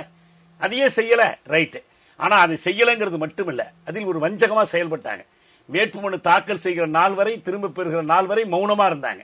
நாங்க இன்னும் முடிவெடுக்கலன்னு சொன்னாங்க. சுமந்திரனை கூட்டத்தில் போய் கலந்து கொள்ள அனுப்பிட்டு பிறகு நீ கலந்து கொள்ள வேண்டாம், இன்னும் முடிவெடுக்கல, நீ காத்திருன்னு சொன்னாங்க. 2 நோக்கங்கள் இதுல இருக்கு. ஒன்று என்னன்னா, இந்த வேட்புமனு காலமெல்லாம் முடிஞ்சிடட்டும், வேற யாரு வந்து நின்று இந்த குழப்பம் பண்ணிடக்கூடாதுங்கிறது ஒரு காரணம். அதை விட முக்கியமான காரணம், சிங்கள மக்களிடம் மஹிந்த பிரச்சாரம் செய்வதற்கு இடமளித்து விடக்கூடாது, அவகாசம் அளித்து விடக்கூடாது என்பது திட்டம். ஏன்னா உடனே முடிச்சுட்டு அடுத்த எலெக்ஷனுக்கு போயிடணும். சிங்கள மக்கள் அந்த செய்தியை கொண்டு போய் சேர்க்கணும் பாருங்க, மைத்திரிக்கு தமிழ் தேசிய கூட்டணி அந்த செய்தியே சீக்கிரம் போக விடக்கூடாது. எனவே கடைசி நேரத்தில் அப்படி ஒரு முடிவு அறிவிக்கிறாங்க. ரைட், அப்ப என்ன செஞ்சிருக்கலாம், வேட்பாளர் வேண்டாம், ஏன் புறக்கணிக்கல? புறக்கணிப்பதில் உங்களுக்கு என்ன கஷ்டம் இருக்கு? உங்கள்ட்ட நான் நுழைக்கிற விஷயம் வந்து, இப்ப வந்து இந்த தருணத்துல வந்து இவங்க சொல்ற விஷயங்கள், இப்ப நீங்க பேசின விஷயங்கள் எல்லாத்துலயும் ஒரு விஷயம் வந்து தெளிவா வந்து புரியுது. அதாவது இதனால எந்த ஒரு எல்லளவு மாற்றம் கூட வந்துராது அப்படிங்கிற விஷயங்கள் தான் நீங்க இப்ப 4 பேருமே முதல் சுற்றுல பதிவு செஞ்சீங்க. இப்ப என்ன தீர்வு? அதாவது இவங்க பண்ணிருக்க கூடாது, இவங்க ராஜபக்சேவுக்கு மறைமுகமா உதவிட்டாங்க, மைத்திரிக்கு உதவி செஞ்சுட்டாங்க, தமிழ் தேசிய கூட்டமைப்பு வந்து தமிழர்களுக்கான பிரதிநிதித்துவத்தை வெளிப்படுத்தல, எல்லாரும் இப்படி இது இருந்துட்டாங்களே, தேவையான ஈழம் இதுங்கிறத தேவையா ஒரு தந்திரமா உத்தியா தான் அவங்க பயன்படுத்துறாங்களே ஒழிய இந்த மாதிரி பயன்படுத்தல அப்படிங்கிற விஷயங்களா இருக்கு. இப்ப அந்த மக்களுக்கு என்னதான் ஒரு எப்படிதான் வெளிப்படுத்துறது தங்களுடைய கோரிக்கைகளை, உரிமைகளை? ஒரு அரசு நிர்வாகம் இருந்தாதான் அவங்க செயல்பட முடியும். தனிநாடுங்கிறதெல்லாம் ஒரு அடுத்த கட்ட கோரிக்கை. இப்போதைக்கு அவங்களுக்கு ஒரு அரசு நிர்வாகம், பேசுறதுக்கு ஒரு ஆட்கள், இந்த மாதிரி விஷயங்கள் அவங்க எதிர்பார்க்கறாங்கன்னு தெரியுது. அப்ப என்னதான் அவங்க பண்ணணும்? இப்ப வடக்கு மாகாண தேர்தலை அப்படித்தானே எதிர்பார்த்து வரவேற்றீங்க. அடிப்படை தேவைகள் நிவாரணம், காணியை திரும்ப பெறுவோம், குடியமர்த்தம், இப்படிலாம் சொல்லிதானே பண்ணீங்க. ஒரு வருஷம் கழிச்சு என்ன சொன்னாரு விக்னேஸ்வரன்? எனக்கு எதுவுமே இல்லை, நேரா சந்திராசிய வழியா வந்துட்டு 60% 70% நிதியை கொடுத்து நேரடியாக செலவு பண்ணி வச்சுட்டாரு, இதுதான் அப்படின்னு சொல்லி இங்க வந்து அழுதாரு. இதுதான் நடக்கும். நடக்க போவது என்னவென்றால், சூழல்கள் மாற வேண்டும். எப்படி சூழல்கள் இருந்தது? மொத்த சிங்களமும் ஒரு பக்கம் நின்று கொண்டது. அந்த நாட்டினுடைய வளங்களை, பூகோள ஸ்ட்ராட்டஜிக் ரீசன்ஸ் என்று சொல்லக்கூடிய பாதுகாப்பு பொருளாதார காரணங்களுக்காக நாங்கள் இலங்கையோடு நிற்கின்றோம் என்று சொன்ன நாடுகள், தென்னாசிய வல்லாதிக்கங்களாகட்டும், இல்ல அமெரிக்காவாகட்டும், இல்ல ஐரோப்பிய ஒன்றியம், எல்லாம் அவங்களோட நின்னாங்க. அழிக்க வேண்டும், ஈழம் என்று ஒன்று பிறந்துடக்கூடாது. இதுதான் இந்த உலக அளவில் ஏற்பட்ட சூழல். அதான் 2008 மாவீர தின உரையில் பார்த்தீர்களானால், இந்த உலகத்தினுடைய சர்வதேச ஒழுங்கமைப்பு என்று தலைவர் மேதகவி பிரபாகரன் பேசியதிலிருந்து இது எல்லாமே நம்ம பார்க்கலாம். இப்படி இருக்கு. இந்த சூழல் அவங்களுக்கு சாதகமா இருந்தது. ஸோ அழிச்சிட்டாங்க, அடிச்சு முடிச்சுட்டாங்க. அதை கேள்வி கேட்டு அதற்கு ஒரு விசாரணை வேணும்னு சொல்லி நம்ம கடுமையான போராட்டத்தை நடத்தி, தமிழர் என்கின்ற ஒரு புத்திசாலித்தனமான ஒரு இனம் தன்னால் இயன்ற அளவிற்கு மிகப்பெரிய அளவிற்கு நகர்வுகளை செய்து போராடியே, அதே போல மனசாட்சியுள்ள சில சிங்கள மக்கள், விராஜ் மெண்டிஸ், ஜூட்லால் பெர்னாண்டோ, இன்னும் ஏராளமான பத்திரிகைகள், thegrandviews.com போன்ற இணையதளங்கள், இப்படிப்பட்டவர்கள் எல்லாம் தமிழரோடு சேர்ந்து அவர்கள் அழிக்கப்பட்டது நாம் செய்த மிகப்பெரிய கொடூரம் என்று சொல்லி குற்றச்செயல் என்று கூறி வெளியில் சொன்ன அவர்கள் அளித்த ஆதாரங்கள் இவை நமது போராட்டத்திற்கு உதவின. விசாரணைக்கு வந்து நின்று விட்டோம். நாளைக்கு நியாயத்திற்கான ஒரு அறிக்கை வர இருக்க கூட ஒரு சூழல். இப்போ இவங்க சிங்களத்திற்குள் அந்த மோதல் இப்போ வந்திருக்கிறது. காரணம் என்னவென்றால், இது திரு தியாகு அவர்கள் சொன்ன அந்த புலி காரணம் மட்டுமல்ல, இன்னும் சில காரணங்கள் எல்லாம் இருக்கின்றது. வேலையின்மை, அவர்கள் வந்துட்டு அந்த டிகோ கார்சியா தீவை ஒட்டியுள்ள அந்த எக்ஸ்க்ளூசிவ் எக்கனாமிக் ஜோன் என்று சொல்லக்கூடிய தனித்த பொருளாதார மண்டலத்தில் சிங்களத்தினுடைய படகுகள், சிங்களர்கள் போய் படகில் மீன் பிடித்த காரணத்திற்காக இலங்கையிலிருந்து வரக்கூடிய அந்த மரைன் எக்ஸ்போர்ட்ஸ், அந்த மீன்கள் உள்ளிட்ட கடல் வளங்கள் எதையும் நாங்கள் இறக்குமதி செய்ய மாட்டோம்னு சொல்லிட்டு ஐரோப்பியம் என்று விதித்துள்ள தடை, அது சிங்கள மக்களை கொதிக்க செய்துள்ளது. என்ன உன்னுடைய அயலுறவு? சீனாவுக்கு முழுமையா இறக்கி விட்டுட்டாங்க. அந்த இடத்துல இவங்கெல்லாம் வெறும் லேபர்ஸ். எப்படி நம்ம தோட்டத்தில் எடுத்து வந்து இறக்கி விட்டாங்களோ தேயிலை தோட்டத்தில், அந்த மாதிரி வரனால ஆக இன்னைக்கு சிங்களத்திற்குள் ஒரு மோதல் நிலை, ஒரு கொதி நிலைக்கு வந்துட்டு போயிட்டு இருக்கு. இப்ப ராஜபக்ச சும்மா இருக்க போறாரா? இல்ல மைத்ரிபால ஸ்ரீசேனா வந்துட்டு இந்த ஜேவிபி ஜனதா விமுக்தி பரமனாவோ, இல்ல ஜாதிக ஹேல உரிமலாவோ, இல்ல பொதுபல சேனா வாழ விட்டுடுவாங்களா? இப்ப இவங்களுக்குள்ள அந்த வெட்டுக்குத்து வந்தாகணும். இந்த ஸ்ரீசேனாவை பொறுத்தவரையும், அல்லது இப்பொழுது பிரதமராக பதவியேற்கக்கூடிய ரணில் விக்ரமசிங்கே யாரா இருந்தாலும் சரி, அந்த நாட்டுக்கு, இவங்களுடைய போருக்கு உதவிய நாடுகளுக்கு, அவருடைய சுரண்டலுக்கு இவர்கள் துணை போய் ஆகணும். மறுக்க முடியாது. ஏன்னா இப்ப அவங்களால ஏற்படுத்தப்பட்ட ஆட்சி அதான் திருமுருகன் விளக்கியது. ஒரு ஆட்சி மாற்றத்தை ஏற்படுத்தி நம்மள எல்லாம் ஒரு முகமூடியை போட்டு, அதான் அந்த கழுத்தை மூடி, முகத்தை மூடி கழுத்தா இருக்கிறது இருக்க, அப்படியாப்பட்ட ஒரு காரியத்தை செஞ்சாங்க. இது இன்னைக்கு புரியாத இருக்கலாம் சிங்கள மக்களுக்கு, ஈவன் தமிழ் மக்களுக்கும் கூட நாளைக்கு அது புரியும். இந்த சுரண்டல் ஒரு உச்சகட்ட நிலையை அடையும் போது, அது இலங்கையினுடைய வளத்தையும் அதனுடைய ஆற்றலையும் உழைப்பாற்றலையும் சுரண்டி உறிஞ்சும் போது அந்த மக்கள் விழித்தெழுவார்கள். அது அங்கே இருக்கக்கூடிய அரசர், அந்த ஆட்சியாளர்கள் கட்சிக்கு இடையே வந்துட்டு ஒரு பெரிய மோதலை உண்டாக்கும். அந்த நேரத்தில் இந்த படைகள் எல்லாம் அங்க போகும். அப்ப தூங்கி கிடக்கின்ற எதிர்பார்க்கின்ற இதே புலிகள் விழித்தெழுவார்கள். ஏனென்றால் இந்த இளைஞர்கள் எல்லாவற்றையும் உணர்ந்தவர்களாக இருக்கின்றார்கள். அதுதான் இப்பொழுது தமிழர்களை பொறுத்தவரை கிழவர்கள் மட்டுமே பேசிக் கொண்டிருக்கின்றார்கள். இளைஞர்கள் எவர்களும் வாய் திறக்கவில்லை. இந்த யதார்த்த அமைதியான ஒரு நிலையை நாம் கவனித்துக் கொள்ள வேண்டும். யாரும் சுயமரியாதை இழந்து விடவில்லை. ஒவ்வொரு முறையும் அந்த 27ஆம் தேதி நவம்பர் வரும் பொழுது அந்த கொதிநிலை உலகத்தில் இருக்கக்கூடிய, அது தோட்ட தொழிலாளர்களுக்கிடையே வாழக்கூடிய தமிழர்களாக இருந்தாலும் அந்த நிலையை எட்டுகிறது. அந்த ரோஷம் என்று அன்றைக்கு பிறந்து அது உறுதி செய்து கொண்டே இருக்கிறது. இங்கிருந்து தான் அந்த பாதை பிறக்கும். எனவே தமிழர்களினுடைய அந்த விடுதலை தாகம் என்பது இயற்கையானது, நேர்மையானது, உன்னதமானது. அதற்கு ஒரு வடிவம் இங்கே நடக்கக்கூடிய இந்த வெட்டுக்கூத்தில் தொடங்கும். இதுதான் சர்வதேச அளவில் இன்றைக்கு பெரும் சக்திகள் எல்லாம் பலவீனப்பட்டுக் கொண்டே வருகின்றன. ஆயுதங்களை வைத்தும் நிதியை வைத்தும் தீர்மானிக்கலாம் என்று நினைத்தார்கள். இன்றைக்கு சந்தைகளை சாக்கடைகளாகி சிதறுண்டு போகக்கூடிய நிலைமை இருக்கின்றது. இன்னும் சிறிது காலத்தில் பாருங்கள், சூழல் தான் எதையும் நிர்ணயிக்கும். அந்த சூழல் மாற்றம் இலங்கையிலிருந்தே கூட ஆரம்பிக்கலாம். அப்படிப்பட்ட சூழலில் தமிழர்களுக்கான குரல் என்பது எதிர்குரல் என்று ஓங்கி ஒலிக்கும். அன்றைக்கு இதே இந்திய நாடு என்ன செய்கிறது என்பதையும் நாம் பார்க்கத்தான் போகின்றோம். எனவே எதையும் யோசிக்காமல், எதையும் நுண்ணோக்காமல் தலைவர் மேதகவி பிரபாகரன் அடுத்த தலைமுறைக்கு இது ஒப்படைக்கப்படுகிறது என்று சொல்லிவிட்டு வெளியேறவில்லை. புரிந்து கொள்ள வேண்டும். இதுதான் இங்கே இருக்கக்கூடிய மொற்ற விதயம். எதிர்காலத்தில் தான் இந்த விடை இருக்கிறதை ஒழிய இன்றைக்கு ஏற்பட்டிருக்கிற இந்த மாற்றம் எல்லாம் அந்த அழிவை நோக்கிய முதல் படியே, வேறு எதுவும் இல்லை. இப்ப இங்க தமிழ் அமைப்புகள், மதிமுக உட்பட பல்வேறு அமைப்புகள் சொல்லக்கூடிய ஒரு முக்கியமான விஷயம் அங்க உள்ள இலங்கை அதிபர்கிட்ட பேசி தமிழர்களுக்கு எதுவும் ஆக போவதில்லை. அது ராஜபக்சேங்கிற பெயர் மாதிரி இப்ப மைத்ரி அப்படிங்கிற இன்னொரு பெயர் வந்திருக்கு. இப்ப இந்த பிரச்சனையை இந்திய அரசுக்கு அழுத்தம் கொடுக்கும் போது இந்திய அரசு மைத்ரியை எப்படி அணுகணும், அவங்களுக்கான உறவு முறைகள் எப்படி இருக்கும்னு எதிர்பார்க்கறீங்க? இல்ல, நம்மளுடைய நிலைப்பாடு தொடர் நிலைப்பாடு தான். ஈழத்துல என்ன நடக்க வேண்டும் இன்றைக்கு என்னுடைய அன்பு தலைவர் வைகோ அவர்கள் கொடுத்திருக்கிற அறிக்கையிலுமே இனிமே தமிழர்களும் சிங்களவர்களும் 2 தேசிய இனங்களும் இனிமேல் இணைந்து வாழ்வதற்கான சூழலுக்கான வாய்ப்பே இல்லை. தனியீழம் மட்டும்தான் இதற்கு நிரந்தர தீர்வாக இருக்க முடியும்னு இன்றைக்கு கொடுத்திருக்கிற அறிக்கையிலேயே பதிவு பண்ணியிருக்கோம். ஆனால் இந்த தேர்தல் என்பது ராஜபக்சே மேல் நமக்கு இருந்த ஒரு அதிகப்படியான ஒரு வெறுப்பு. இந்த கொலைகாரன் என்று இடப்படுகொலையாளன், சர்வதேச குற்றவாளி என்று இருக்கிற சூழ்நிலையில் யார் வெற்றியிடக்கூடாது என்கிற ஒரு நிலைப்பாடு தான். தொடர் தியாக ஐயா அவங்களும் தெளிவா சொன்னதுல ஒரே ஒரு கருத்து, இப்ப சம்பந்தம் மீது அந்த மக்களுக்கு நம்பிக்கை இல்லை. தமிழ் தேசிய கூட்டமைப்பு தலைவர் வடக்கு மாநில முதல்வர் விக்னேஸ்வரன் மீதும் அந்த நம்பிக்கை இல்லை. இவர்கள் ஒரு வேட்பாளரை நிறுத்தியிருந்தால் வாக்குகள் சிதறி நம்மளுடைய வலிமையை காமிக்க முடியாமல் போகக்கூடிய ஒரு சூழ்நிலை கூட உருவாகி இருக்கலாம். அதனால கூட இதை செய்திருக்கலாம். திட்டம் போட்டு இங்கே தமிழகத்திற்கு வந்திருக்கும் போது கூட விக்னேஸ்வரன் அவர்கள் சொன்னது தனியிடம் என்று நீங்கள் இங்கே போராடி கொண்டு இருப்பதா எங்களுக்கு இங்கே ஈழத்துல மிகப்பெரிய அழுத்தம் வந்துட்டு இருக்குன்னு ஒரு கருத்தை அப்படி சொல்லல. அவர் தமிழில இங்க நீங்க உணர்ச்சி வசப்படுறீங்கன்னாரு. பட் அவர் இங்க நீங்க உணர்ச்சி வசப்படுறது எங்களுக்கு அங்க இதா இருக்குன்னு சொன்னதா? நான் இங்க உணர்ச்சி வசப்பட்டு பேசிட்டு போனால் அங்கு பிரச்சனைகள் வரலாம்னு சொன்னார தவிர நீங்கள் உணர்ச்சி வசப்படாதீர்கள்.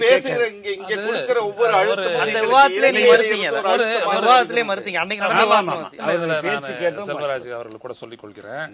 இது முதல்ல அந்த மாதிரி அங்கிருந்து சொன்னாரு, அது உண்மை இல்ல.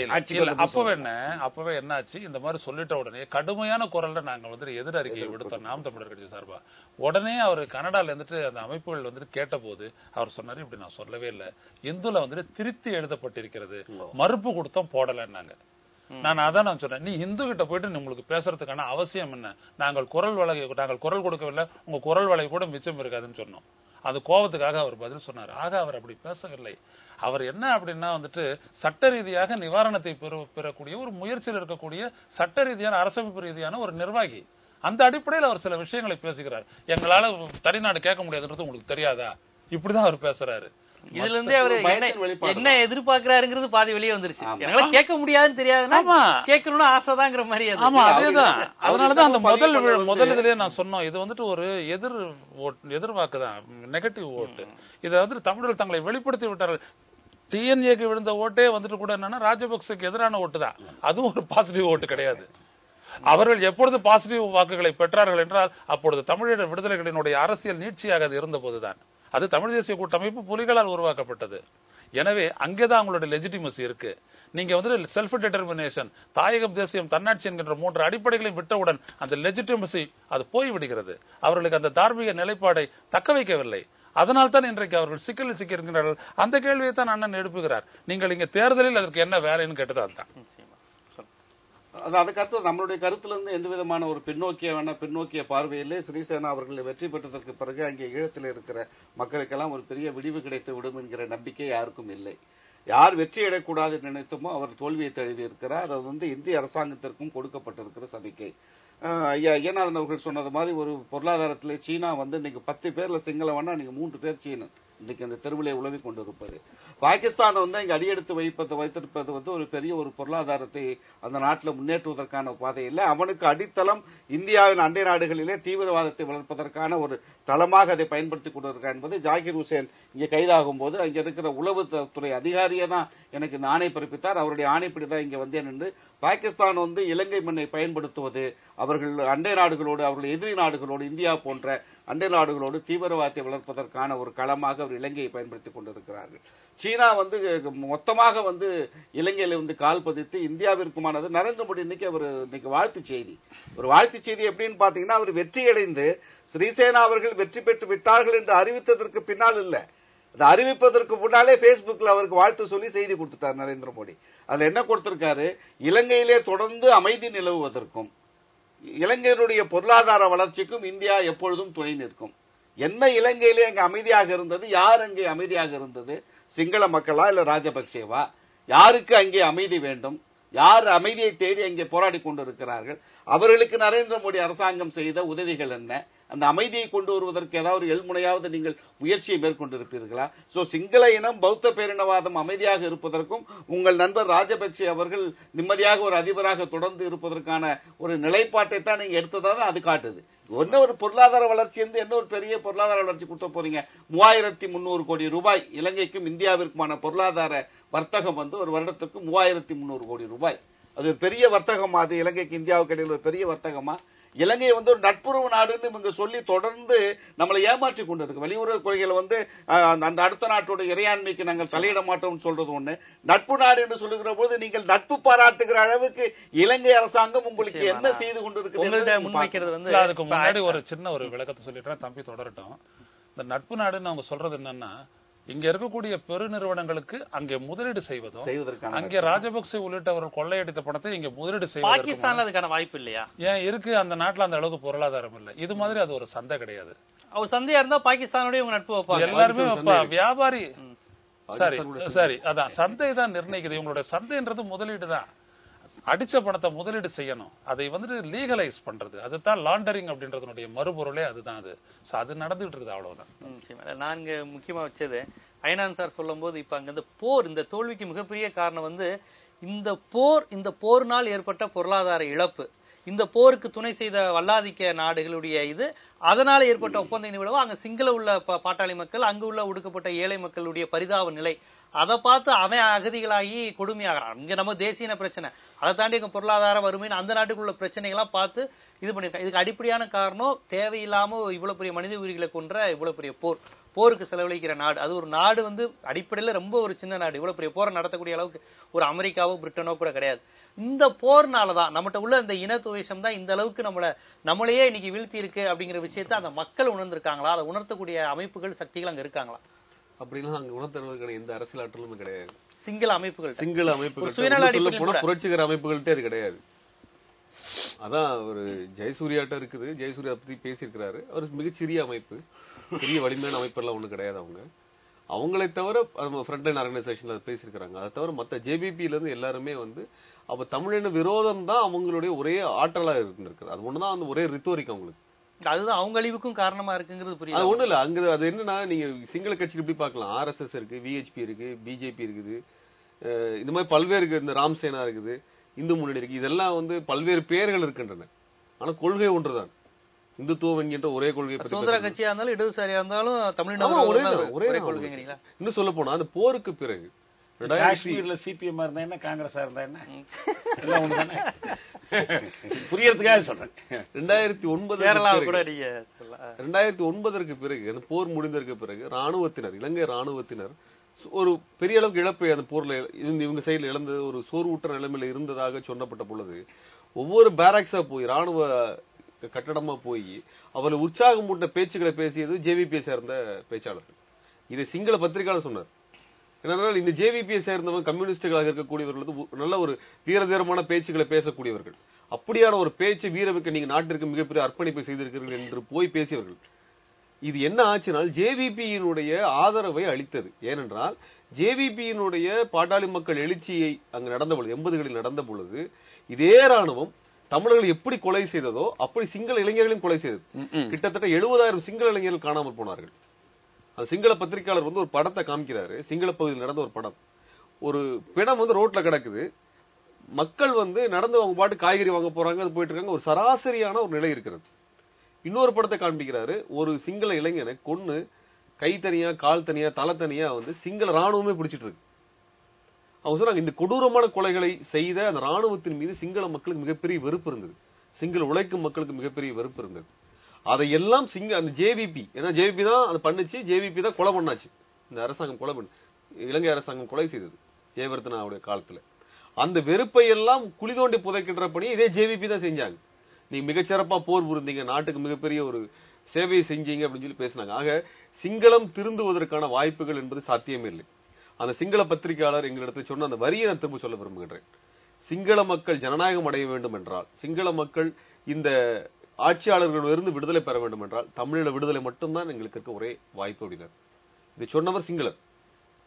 ஆனா உங்களுடைய அதே உணர்வு தான் கிட்டத்தட்ட அந்த மக்கள்கிட்ட இருக்குங்கிறத தமிழ் தேசிய கூட்டணி இந்த தேர்தல் அணுகுணும் விதத்துல இருந்தே தெரிஞ்சது. அது வரையும் தன்னாட்சி இந்த மாதிரி விஷயங்களை பேசுறது, புலிகளை பயன்படுத்துறது இந்த மாதிரி. ஆனா கடைசி நேரத்துல வெற்றி பெற்றதுக்கு அப்புறம் அதை கைவிட்டுறதுன்னு. அப்ப அந்த மக்கள் மனசுல இன்னும் அந்த உணர்வு இருக்கு. மக்கள் எப்பவுமே நேர்மையா இருப்பாங்க. நீங்க பாத்தீங்கன்னா ஆனா அவங்களுக்கு வேற வெளி இல்லையே. அவங்க அரசியல் திரட்சியில வாக்கரசியல் திரட்சியில வந்து நிக்கக்கூடிய தலைவர்கள் வந்து தவறாக ஒன்றை காண்பிக்கும் பொழுது அந்த மக்களுக்கு அப்ப ஒண்ணும் புரியாது. நீ தமிழ்நாட்டிலே பாத்தீங்கன்னா அந்த ஒரு மனநிலை ராஜபக்ச தோத்துட்டாருங்கிற மனநிலை தான் இருக்குது. அது போன்ற அங்கேயும் அங்க இருக்க மக்களுக்கு வந்து நேர்மையான உணர்வு, மக்களுடைய உணர்வு நிலை எப்பொழுது நேர்மையானது. எப்படி பெரியார் வைத்த தனித்தமிழ்நாடு கோரிக்கையை திண்ணையில் இருந்தாலும் திராவிட நாடு கேட்பேன்னு சொல்லி மொத்தமா கைவிட்டு திமுக காயடிச்சதோ அதே வழியே தமிழ் தேசிய கூட்டமைப்பு பண்ணிருக்குது. அறிஞர் அண்ணா எதை செய்தாரோ அதை வந்து தமிழ் தேசிய கூட்டமைப்பு செய்திருக்கிறது. இதை தொடர்ச்சியாக செய்ய வேண்டும் என்று இந்தியா விரும்பும். ஏனென்றால் ஈழத்தை பொறுத்தவரை இருக்கக்கூடிய இந்த போரை பொறுத்தவரைக்கும் பிரச்சனை ஒண்ணு என்னன்னா, அவங்க வந்து விடுதலை புலிகளை அழித்து விட்டால் தமிழக கோரிக்கை அழித்து விடலாம்னு நினைச்சாங்க. சரி, தமிழக மக்கள் அது புலிகளுக்கு ஆதரவாக இருக்கக்கூடிய குடும்பங்களையும் அந்த நிலப்பரப்பில் இருக்கக்கூடிய மக்களையும் சேர்ந்து அழித்தோம் என்றால் அந்த கோரிக்கை அழிந்து போகும்னு நினைச்சாங்க. இது எல்லாம் அழித்து முடித்த பிறகும் அந்த கோரிக்கை நிற்கிறது, உயிரோடு நிற்கிறது. கோரிக்கையை அழிப்பது, ஒரு கருத்து உருவாக்கத்தை அழிப்பது என்பது மக்களை அழிப்பதனாலோ இயக்கத்தை அழிப்பதனாலோ சாத்தியம் இல்லை என்பதை சர்வதேசம் புரிந்திருக்கிறது, இந்தியா புரிந்திருக்கிறது. அப்ப இந்தியாவும் மற்ற சர்வதேசம் என்ன பண்றாங்கன்னா கோரிக்கையை திசை திருப்புகின்ற பணியை செய்ய வேண்டும். அது கூட இருந்து கழுத்து இருக்கணும். அந்த வழியை எப்படி திமுக இங்கே செய்ததோ, இந்திய எதிர்ப்பு போராட்டத்தை பயன்படுத்தி அதிகாரத்துக்கு வந்த பிறகு தமிழை எப்படி எல்லாம் முன்னுக்கு நிறுத்தாமல் பின்னுக்கு தள்ளிவிட்டு தமிழருடைய ஆட்சி முறையை பயன்படுத்தினார்கள், அது போன்ற இதை செய்தார்கள் அவர். அதை போன்ற ஒன்றை தமிழ் தேசிய கூட்டமைப்பு செய்து கொண்டிருக்கிறது. அதுதான் இப்பொழுது இருக்கக்கூடிய மிகப்பெரிய பிரச்சனை. உங்களுடைய ஒரு திருமுருகன் அவர்கள் வந்து ஒரு சிங்களர் சொன்ன அந்த விடயத்தை சொன்னார். தமிழீழ விடுதலை தான் அவர்களை உள்ளபடியே அந்த ஜனநாயக பாதைக்கு கொண்டு செல்லும், உண்மையை தங்களை உணர செய்யும். இந்த கருத்தை நீதிமன்றத்திலேயே தங்கதுரை சொன்னார். தமிழீழ விடுதலை தான் உங்களையும் விடுவிக்கும் என்றே அவர் சொன்னார். விவாதத்துடைய நிறைவு பகுதியா இனி இந்த மக்கள் அந்த மக்கள் என்ன செய்ய முடியுங்கிற உணர்வோட இருக்கிறாங்க அப்படிங்கிற ஒரு விஷயம். சரி, இங்க இருக்கக்கூடிய புலம்பெயர் தமிழர்கள், இங்க தமிழ்நாட்டில் இருக்கக்கூடிய தமிழர்கள் இதை எப்படி நம்ம அழுத்தம் கொடுத்து அந்த பிரச்சனையை எதிர்ப்பதுக்கு என்ன மாதிரியான அணுகுமுறை பண்ணணும் நீங்க எதிர்பார்க்கறீங்க? தாயகத்திலும் சரி, புலம்பெயர் நாடுகளிலும் சரி, தமிழகத்திலும் சரி, சாமானிய தமிழ் பொதுமக்கள் இந்த முடிவு குறித்து அடைந்திருக்கிற மகிழ்ச்சி நேர்மையானது. அதுக்குள்ள நம்ம கேள்வி கேட்கல. ஆனால் இதை வழிநடத்தி கொண்டு போய் சரியான போராட்ட வழிகளில் கொண்டு செல்வதற்கு பதிலாக கண்ணை விட்டு சித்திரம் வாங்குவது போன்ற ஒரு நடவடிக்கையை தமிழ் தேசிய கூட்டமைப்பு தலைமை செய்துவிட்டதே அதனுடைய பாரதூர விளைவுகளை பற்றி மட்டும் நான் சொல்ல விரும்புகிறேன். அதாவது இப்ப அந்த மக்களை நம்ப வைப்பதற்காக சில சின்ன சின்ன காரியங்களை செய்து கூட காட்டலாம். அடியே செஞ்சு காட்டவே முடியாதுங்கிறது இல்லை. அடிப்படைகளை விட்டுக் கொடுக்காமல், கொள்கைகளை விட்டுக் கொடுக்காமல் சில சிறு மாற்றங்களை செய்து காட்டலாம். இது மகிந்த கிட்ட கூட செய்து காட்ட முடியும். ஒரு பெரிய காரியமே இல்லை இது. அது போல ஏதாவது செய்து காட்டலாம். ஆனா அதல்ல கேள்வி. இப்ப சந்திரசியை மாற்றி ஒரு தமிழரையே ஆளுநராக போட்டு காட்டலாம். அல்லது ஏற்கனவே 13ஆம் திருத்தம்னு சொல்லிட்டு இருக்கிறாங்கல்ல இவங்க, அதையே நாங்க செயல்படுத்தி காட்டணும், இன்னும் ஒரு 2 அதிகாரத்தை கொடுத்துடலாம். இதெல்லாம் பிரச்சனை இல்லை. எங்கு சிக்கல் வருதுன்னா, இந்த போராட்டம் அடுத்த கட்டத்தை நோக்கி வளருவது என்பது இனக்கொலைக்கு எதிரான ஒரு ஈடுசெய் நீதிக்கான போராட்டம் தான் அடுத்த கட்டம். அந்த கட்டத்திற்கு செல்வதற்கு எது தடையாக வரும்னா, இப்ப மைத்திரிபாலவையும் ஒரு குற்றவாளியாக இவர்கள் காட்டாமல் இனக்கொலை குற்றம் பற்றி பேச முடியாது. நீங்க மைத்திரிபால செய்வாரான்னு கேக்குறீங்க. நான் செய்ய மாட்டேன்னு சத்தியம் பண்ணிட்டு தானே போய் ஜெயிச்சிருக்கிறாரு. அவர் ஏதோ செய்வாரான்னு கேட்கறதுல அர்த்தம் இல்லையே. நான் ராணுவத்தை திரும்ப பெற மாட்டேன், ராஜபக்சேயை காப்பாற்றுவேன், கடைசி சிப்பாய் வரை பாதுகாப்பேன், புலனாய்வை உள்ள விட மாட்டேன் எல்லாம் சொன்ன பிறகு செய்வாரான்னு முன்ன பின்ன பார்த்துட்டு இருந்தா என்ன அர்த்தம்? ஒரு அர்த்தமும் இல்லை. அப்ப என்ன விளைவு ஏற்படும் என்றால், 5 ஆண்டு காலம் தமிழ் மக்கள் போராடி பெற்றிருக்கிற அந்த சிறு முன்னேற்றத்தை கூட கைவிடுகிற நிலை வரும். அப்ப என்னாகும்? தமிழ் நீங்க சொன்னீங்க பாருங்க, சிங்களம் இடதுசாரிகளை கூட மாற்றி விடுகிறது, சிங்கள பேரினவாதிகளை மாற்றி விடுகிறது. நஞ்சு குடுவைக்குள் போடப்பட்ட பஞ்சு மிட்டாயும் நஞ்சு மிட்டாயாகத்தான் மாறி போகும். ஜேவிபி இளைஞர்கள் ஒரு காலத்தில் எப்படி இருந்தாங்க, பின்னால எப்படி ஆனாங்க. கம்யூனிஸ்ட் கட்சி என்ன ஆனிச்சு, ஒவ்வொன்றே நம்ம உதாரணம் காட்டலாம். என்ன பண்ணிடுச்சுன்னா, இப்ப அது தமிழ் தேசிய கூட்டமைப்பையும் அது பாதிச்சிடுச்சுது. அவங்க இலங்கை தேசியத்துக்கு போயிட்டாங்க. இனி தமிழ் தேசியம் பற்றி ஒரு செய்தி மட்டும் அவங்களுக்கு நான் அழுத்தமா சொல்றேன். தந்தை செல்வாவோ தலைவர் பிரபாகரனோ எந்த கட்டத்திலும் எந்த சூழலிலும் எந்த சிங்கள கட்சியையும் ஆதரித்ததே கிடையாது. ஒன்னு ஆதாரம் காட்ட கொடுக்க சொல்லுங்க. நீலம் திருச்செல்வன் போய் அமைச்சரவையில் கூட உட்கார்ந்து இருக்கிறார். ஆனால் ஒரு கட்சியை ஆதரிச்சு தேர்தல் நின்னதோ அரசியல் கூட்டணி சேர்ந்தோ எப்பயுமே கிடையாது. இந்த முதல் முறையாக இந்த துரோகத்தை இப்போது இவர்கள் செய்திருக்கிறார்கள். இதிலிருந்து மீண்டு வருவது ரொம்ப கடினம். அவர்களே தவறை உணர்ந்து திரும்பி வந்தால் தவிர இன்னொரு பெரிய ஆபத்து இருக்கிறது. தமிழ் தேசியத்தை ஒழித்து கட்டுவதற்காக இவர்களில் ஓரிருவருக்கு அமைச்சர் பதவி கொடுக்கிற வாய்ப்பு இருக்கு மைத்திரிபால அரசாங்கத்தில்.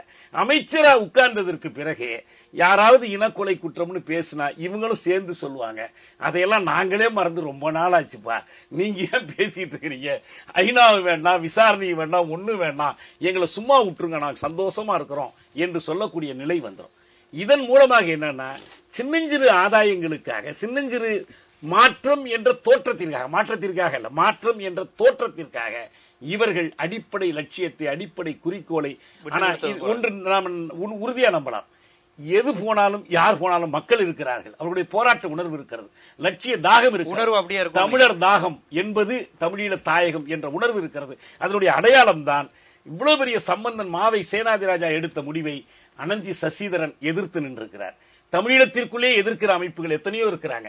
உலக தழுவிய முறையில் எத்தனையோ பேர் எத்தனையோ வடிவத்தில் எத்தனையோ வார்த்தைகளில் இந்த முடிவுக்கு எதிர்ப்பு தெரிவித்திருக்கிறார்கள். அது வீண் போகாது. நிச்சயமாக தமிழீழம் ஒரு காலத்தில் வென்றெடுக்கப்படும். அதற்கு மக்கள் போராட்டம் அடிப்படையாக. உயிர்கள் போனாலும் உடைமைகள் போனாலும் உணர்வு போகாது.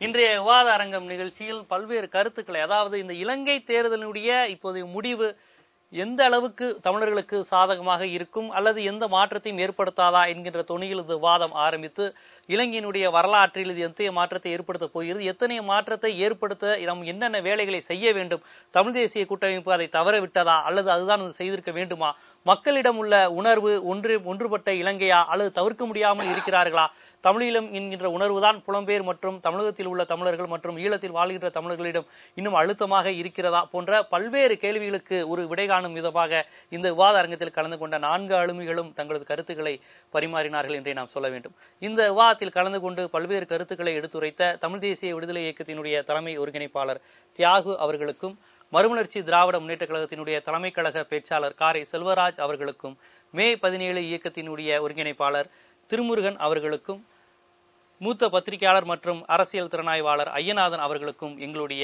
விவாத அரங்கம் நன்றியை தெரிவித்துக் கொள்கிறது. மீண்டும் விவாத அரங்கம் நிகழ்ச்சியில் சந்திக்கும் வரை உங்களிடமிருந்து விடைபெறுவது ஜீவசகாத்.